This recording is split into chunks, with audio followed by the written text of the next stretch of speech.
Hey gang, this is Donald here from CBC Designs. I'm coming to you today to bring you a short video demonstrating on how to use the molds that I've been talking about in some of the online classes to make the cookies, which I've been using to decorate and create things like the gnome, the turtle, and of course the spider that everybody just saw recently on one of the live demos over on Semi Cakes. So let's get going. So what we're going to do is we're going to use our ball set mold, which comes with 10 formers and 1 cutter. And you can find these on our website at cbcdesignsonline.com. And I'm going to show you how we use them to create Christmas ornaments made out of cookies. So what we're going to do first is we're going to just lightly spray these with a little bit of cooking oil. And the reason that we want to do this is this will help release the cookie from the mold once it is baked. So you just want to give it a light coating of oil. And what we're going to do is we're going to just set these aside for right now. And then we're going to take our dough. Now this dough, you can find the recipe on our website also, is a honey gingerbread, but this is my construction grade recipe. I find that for the molds to get a true ball shape, that it just works better if you use a construction grade. You can also make this with molasses for a traditional gingerbread recipe. It'll just give it a darker look. I like this one for a lot of the things because when you paint them or you airbrush them, they just have a lighter color. So we're just going to roll this out, work the dough a little bit on a floured surface.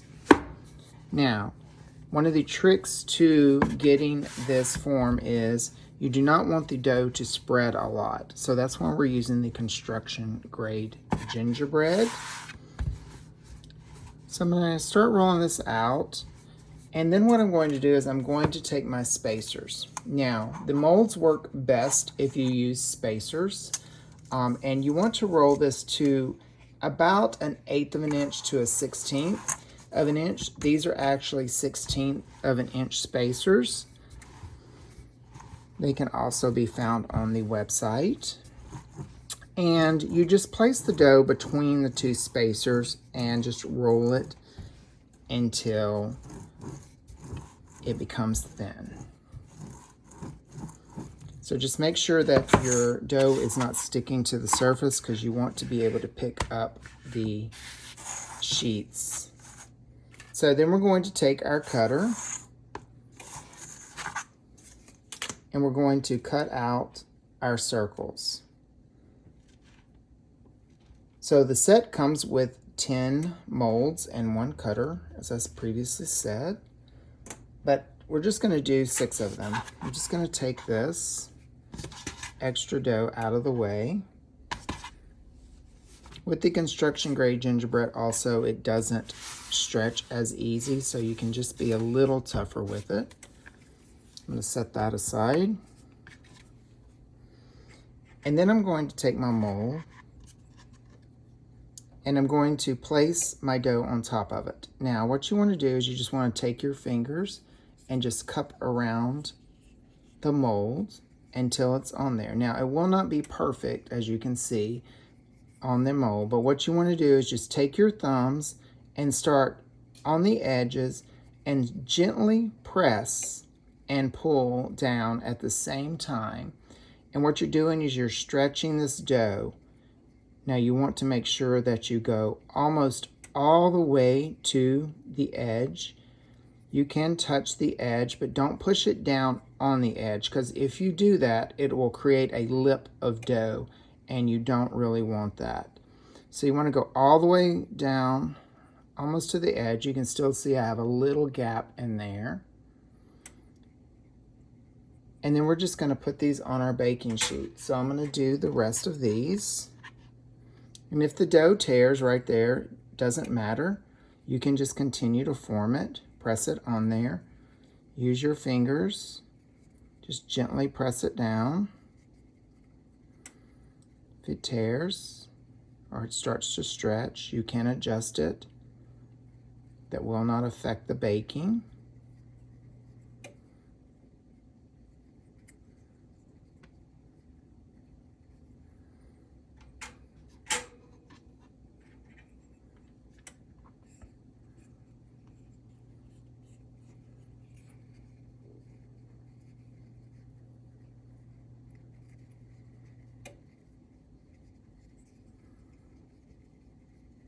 Just continue to work it down around the edges.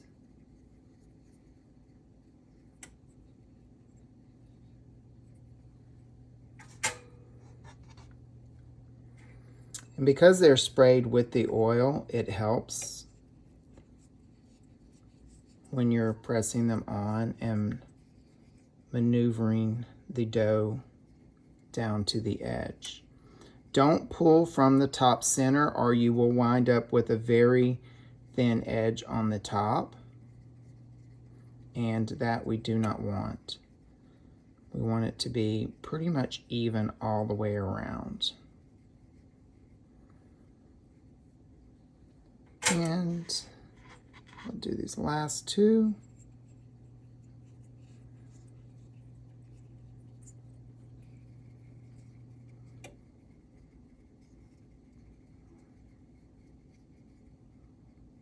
Now you can, because of the oil, slide it a little bit if there's just not enough on one side. But the good thing is that your dough should be all the same thickness all the way around.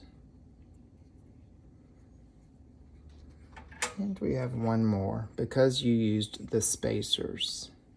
That's really the trick. You want the dough to be the same thickness. Now this was the same process that you would use for the other two molds in our set that we have. We have a large Easter egg set and a small Easter egg set. All right, so now that we have those done, we're just going to pop them in the oven for about 10 to 12 minutes, and they should be completely done, and we will pull them out and we'll be ready to go. Hey, so we are back. The cookies spent about 13 to 14 minutes in the oven. You do want to bake them just a little longer than you might normally would, just to make sure that they're sturdy for the decorations that you're going to be making and the forms, because you will be gluing them together with royal icing. You don't want them to collapse when they get soft, maybe from the humidity or any of the moisture in the air or any other elements that may be out there. So once they come out of the oven, you want to let them cool, and then what you want to do is you just want to pick them up and you want to just take your finger and just pop it right underneath the edge. And because they've been greased, they should just pop out and give you a perfect semi-sphere. So we're just going to pop all of these off. Sometimes they release really easy. Sometimes you just have to give them a little tug. If they do not come off like this one is, you can take a knife and go underneath the edge of it just to give it a pop. They're released on that one.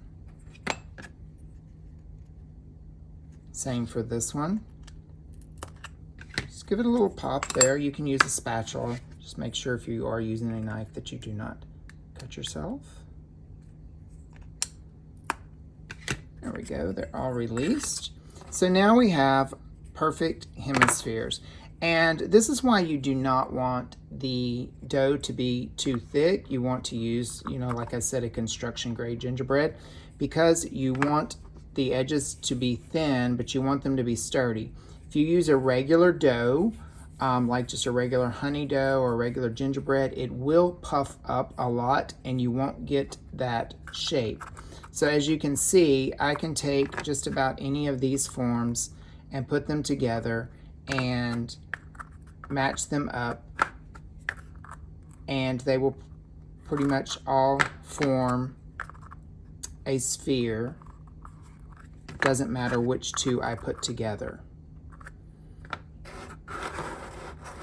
So what we want to do, if we're going to say use these two and put them together, as you can see we have gaps in between here. That is fine for some things. So what I'm going to do is I'm going to push these out of the way. And what we want to do is once these have cooled off, I usually like to bake these a day ahead of time. You want to take a grater, and I either like to use the fine side or this one right here. And you just want to take the gingerbread and hold it and just run it across there.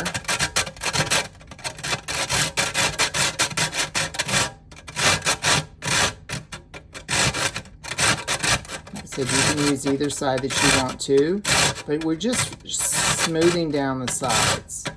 Now, of course, you don't want to use sandpaper for this unless you are going to designate them as non-edible objects only. So don't use sandpaper unless they are non-edible objects only.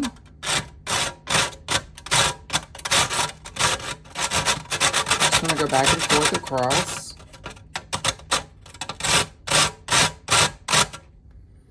Put that aside. Now what it's going to do is it's going to smooth out the edges, and as you can see when we put them back together, they are much cleaner, and so they form a sphere. So there you have your sphere. Now, we also did pop in some of the eggs, just so you could see what they would look like. There's one.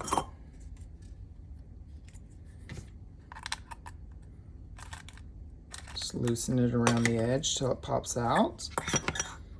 These are the two large. They were put on the molds the exact same way as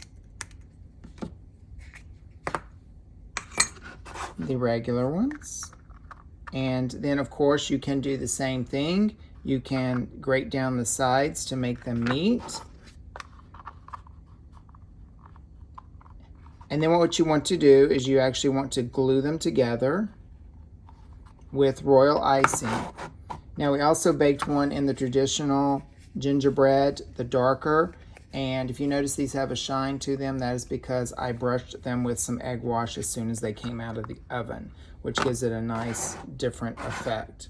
So that is how you use the molds to make the different shapes. And once you have your different shapes for the holidays, you can make ornaments out of the balls. You can fill them with candy for the kids. They were 100% edible, except of course for the ribbon. They're glued together with royal icing, as you can tell, and decorated with royal icing. And the eggs for Easter, you can create something like this for Easter, or Fabergé eggs, or any type of egg. You could do them half with panoramics, but more videos on those are to come. Again, all decorated with royal icing. So I hope you enjoyed that. Just quick tips on how to use the molds, and have fun. Join us later. Bye-bye.